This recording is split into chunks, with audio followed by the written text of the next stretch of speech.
रजीम बिस्मिल्लाहिर्रहमानिर्रहीम अस्सलाम वालेकुम। कैसे हैं आप सब लोग? Hope you all are doing well. So students, आज हम लोग अपने इस लेक्चर में 3.2 को डिस्कस करेंगे। प्रीवियस लेक्चर में हम लोगों ने इसकी कुछ टाइप्स को डिस्कस किया था कि किस तरह से ओवरलैपिंग सेट होता है और यूनियन किस तरह से फाइंड किया जाता है, इसका इंटरसेक्शन किस तरह से फाइंड करते हैं, और उसके अलावा हम लोगों ने सीखा था कि ओवरलैपिंग क्या होता है और डिफरेंस किस तरह से फाइंड करते हैं, डिसजॉइंट सेट क्या होता है, और कॉम्प्लीमेंट देखा था। तो आज हम लोग इसकी जो एक्सरसाइज 3.2 है उसको डिस्कस करते हैं। 3.2 का फर्स्ट क्वेश्चन है, consider the universal set u equals to x such that x is a multiple of 2 and 0 less than x less than और इक्वल्स टू 30। यूनियन सेट जो है वो 2 का मल्टीपल है और 30 से छोटा है, 0 से 30 के दरमियान है, 0 to 30 के मिड में है कहीं पे, या मे बी 30 भी इंक्लूड हो, मल्टीपल ऑफ 2 है। उसने बोला है a equals to x such that x is a multiple of 6 का मल्टीपल है, और x such that x is a multiple of 8। ये b सेट है। एक चीज़ जो याद रखने की है वो ये है कि सेट जो होगा a और b वो हमेशा यूनिवर्सल सेट में से बिलोंग करेगा। सो इसको लिखते हैं। इसका पहला क्वेश्चन है, list all element of set a and b in tabular form. तो इसको लिखते हैं कि किस तरह से लिखेंगे। सो ये जी हम लोगों ने लिख लिया है एक्स सेट को।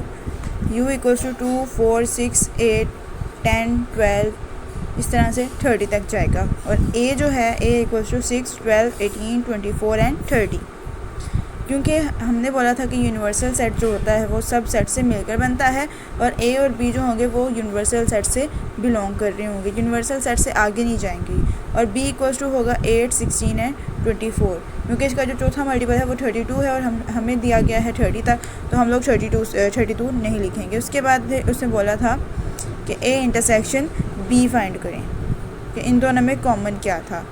तो a और b में सिर्फ और सिर्फ 24 ही कॉमन था। सो इसका जो कॉम्प्लीमेंट है इंटरसेक्शन है वो 24 ही होगा। उसके बाद इसने थर्ड पे बोला था इसकी वेन डायग्राम बनाएं। तो जब हम लोगों ने इसकी वेन डायग्राम बनाई, यूनिवर्सल सेट a और b लिखा, तो a के जो एलिमेंट्स थे वो हम लोगों ने लिख लिए, b के जो एलिमेंट्स थे वो लिखे, और जो उनका कॉमन जो था एलिमेंट इंटरसेक्शन जो आया था वो हम लोगों ने यहाँ पे लिख लिया। उसके बाद हम लोगों ने किया ये है कि बाकी जो एलिमेंट u में बचे थे हम लोगों ने वो सारे u में लिखे हैं, a और b में नहीं लिखे, u में लिखे हैं। और a के जो एलिमेंट थे वो a में लिखे हैं, b के जो एलिमेंट थे वो b में लिखे हैं, जो कॉमन एलिमेंट थे वो हम लोगों ने यहाँ पे लिखे हैं, और जो बाकी बचे एलिमेंट थे वो हम लोगों ने u में लिखने। आप लोग चाहें तो यहाँ भी लिख सकते हैं, यहाँ भी लिख सकते हैं, लेकिन होंगे वो u में ही।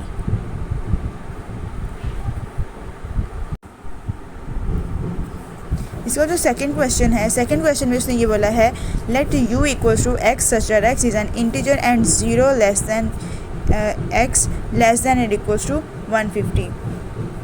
कि x जो है एक u जो है एक ऐसा सेट है जिसमें x 0 से 150 के मिड में है, 0 इंक्लूड नहीं है लेकिन 150 जो है वो इसमें इंक्लूडेड है। g equals to x such that x to की power m for integer m and 0 less than and equals to m less than and equals to 12। कि m जो है वो 0 से लेके 12 तक जा रहा है, और ये जो सेट है वो 2 की पावर की फॉर्म में है। 2 की पावर m है तो हम लोग m की जगह पे 0, 1, 2, 3 इस तरह से पुट करेंगे, और हमारे पास जो वैल्यू आएगी वो हमारे पास x होगा। और h is equal to x such that x is a square. x जो है हमारे पास सभी ही स्क्वायर्स हैं, लेकिन वो 150 से छोटे ही होने चाहिए, वो 150 या 150 से छोटे होने चाहिए। तो इसने क्वेश्चन में इसने पूछा है, let all element list all element of set g and h in tabular form, find g union h and g intersection h। इसका इंटरसेक्शन यूनियन फाइंड करना है और इसको टेबुलर फॉर्म में लिखना है। सो वो लिखते हैं अब हम।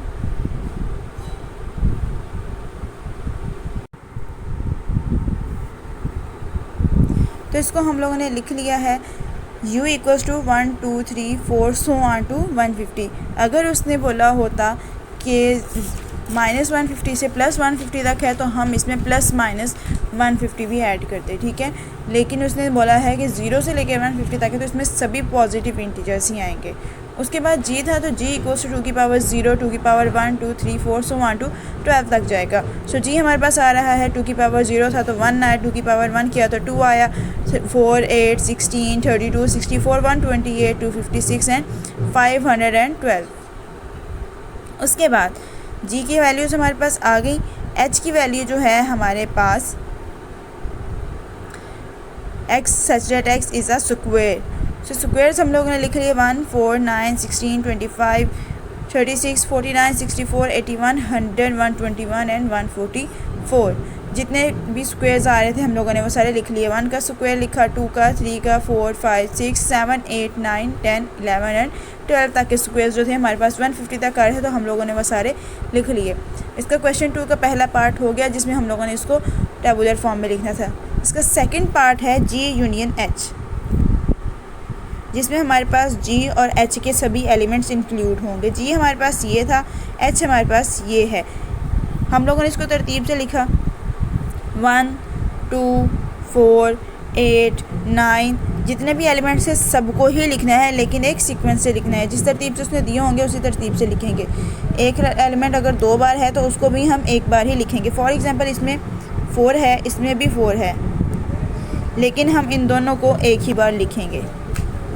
उसके बाद लास्ट वाला है इसका जी इंटरसेक्शन एच, दोनों का इंटरसेक्शन फाइंड करना है। वो नंबर्स जो इन दोनों में मौजूद होंगे वो लिखने हैं। तो ये हमारे पास जी के एलिमेंट है, ये हमारे पास एच के एलिमेंट है। अब इसमें देखें 4 इसमें भी है, 4 इसमें भी है, 16 यहाँ भी है, 16 यहाँ भी है। उसके बाद 64 यहाँ भी है, 64 यहाँ भी है। तो इनके जो एलिमेंट्स कॉमन थे हम लोगों ने सिर्फ वही लिखे हैं। 1 भी है, इसके जो सिर्फ कॉमन एलिमेंट्स हैं हम लोग वही लिखेंगे, इसके अलावा और कोई एलिमेंट नहीं लिखेंगे। तो आज का लेक्चर जो है बस इतना ही है, जिसमें हम लोगों ने यूनियन सीखा है, इंटरसेक्शन सीखा है और टेबुलर फॉर्म में लिखना सीखा है और एक वेन डायग्राम बनाना भी सीखा है। होप कि आपको समझ आया हो। अगर किसी भी स्टूडेंट को समझ ना आए तो आप लोग कमेंट सेक्शन में पूछ सकते हैं। अपना बहुत सारा ख्याल रखिएगा, दुआ में याद रखिएगा। अल्लाह हाफिज़।